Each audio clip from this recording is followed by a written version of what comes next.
My approach is to take our everyday experience of money and go from there into the system, and hopefully by doing that to show people there are chronic endemic problems in the system. So where does our money come from? That's a good question to start with. And our money is, for all intents and purposes, our medium of exchange. We buy and sell stuff, and we earn it, save it, lend it, and so on. And it comes in two forms as far as we, the users, are concerned. Physical cash, stuff in your pocket, your wallet, still quite widely used for pubs, corner shops, small everyday purchases. However, the business, the economy is conducted using electronic computer money, the digits that jump from one bank account to another. So stuff is bought and sold and so on. So these money numbers, as we might think of them, these numbers within the bank's computers, are our medium of exchange. It's what we use to run our economy, and in that sense they are our money supply. So the question then arises, how do they come into being? Where do they come from? How do they get into the computers? How do they originate? And most people in this room know the answer to that, but let's have a look. First of all, we need some terminology. We need to start thinking like accountants, and two good concepts we need are assets and liabilities. I find this approach better than thinking of money flows, because that's a bit of an anachronism from when money was stuff and it used to actually physically move. All that changes now are the numbers. Some go up and some go down, and let's see how that works. So assets and liabilities. Well, an asset, in our context, we're talking about monetary assets. And obviously, you know, your family is an asset to you, but we're narrowing down monetary stuff of value, and can be property, but it also can be bonds or debts, other people's obligations to pay you money at some time in the future. Conversely, on the other side of that equation, there's liabilities, and that's something which is going to cost you. You have an obligation to somebody else, perhaps, to pay them money back at some time. So if I borrow money from you, then there's a dual aspect to that debt.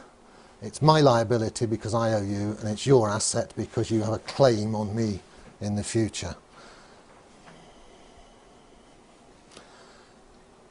Now, the same contract relationship exists between banks and their customers, their clients, both borrowers and depositors.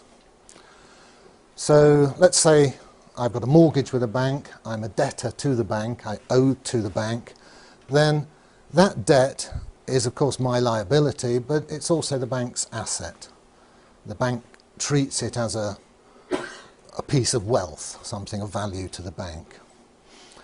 The other side, my money in the bank, you log into your bank account and you maybe have a few hundred, a few thousand there, and you feel good about that. That's my money, there it is. Well, that's not quite how it is. It's again a contract, a debt contract between you and the bank. This time it's the bank's liability.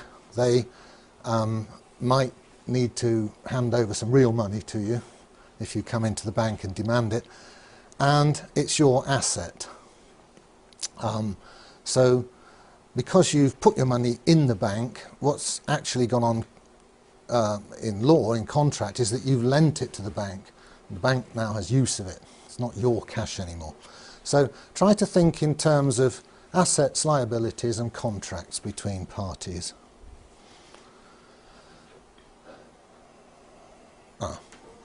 And my approach is to, within this way of thinking, just to look at everyday transactions and try and build up a picture of how these numbers change within the system.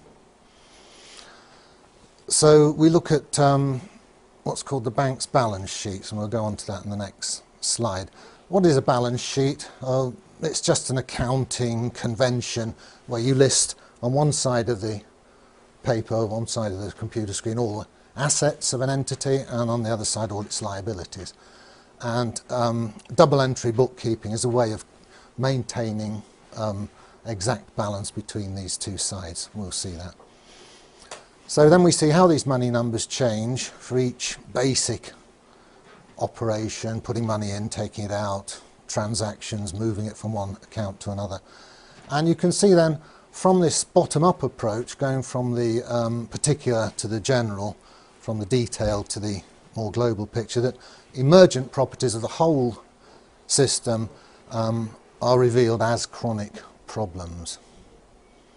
Okay, an initial balance sheet. A bunch of people get together and get hold of a banking license and join the game. This is their initial balance sheet. Their assets start off as all the money that the investors put in as shareholders. That goes to an account at the Bank of England.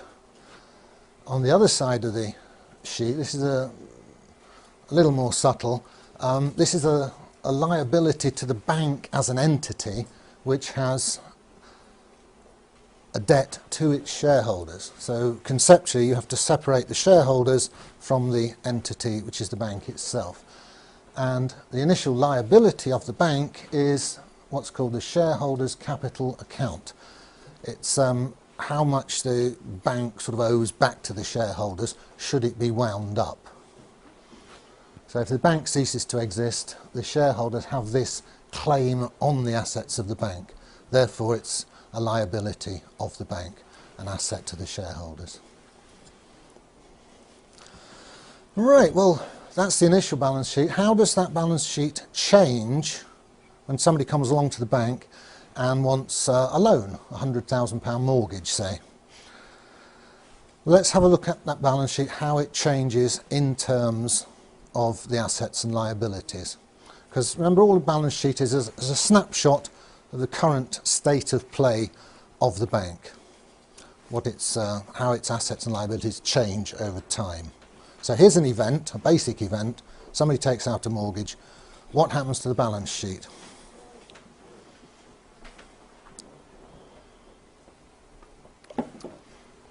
Well, very schematically, this. The bank's assets go up 100,000 because this person who walked in the door now owes the bank £100,000, which wasn't owed to the bank before. So the bank's got £100,000 extra assets to what it had before the event. How is that balanced? Well, the borrower, the person who took out the loan, has £100,000 in his current account.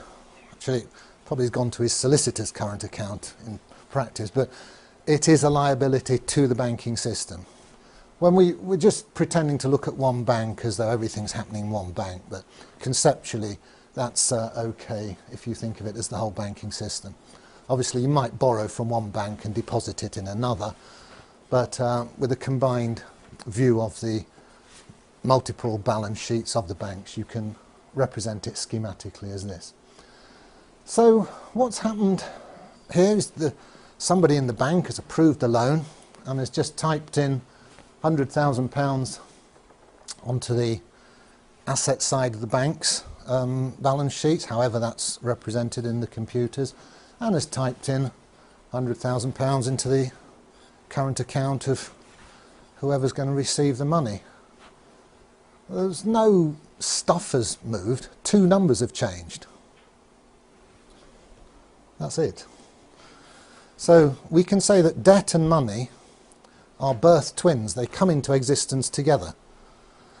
When a new loan is made, the debt and the money come into being in equal measure on opposite sides of the balance sheet. So the balance sheet is expanded in tandem, new accounting entries of debt numbers and money numbers. You've got a lot of debate on the internet and so on. The official view is that the bank isn't sort of moving any money, it's extending credit. Well, you can look at it that way, but in a pragmatic sense, as money users, we've got these numbers We just borrowed them from the bank. New numbers have sprung up in our account, and we can spend them. They're perfectly good. In a strong sense, they are money. They are a medium of exchange. Ask yourself, what's in your bank account? I got that from that advert that was going around at the time, what's in your wallet?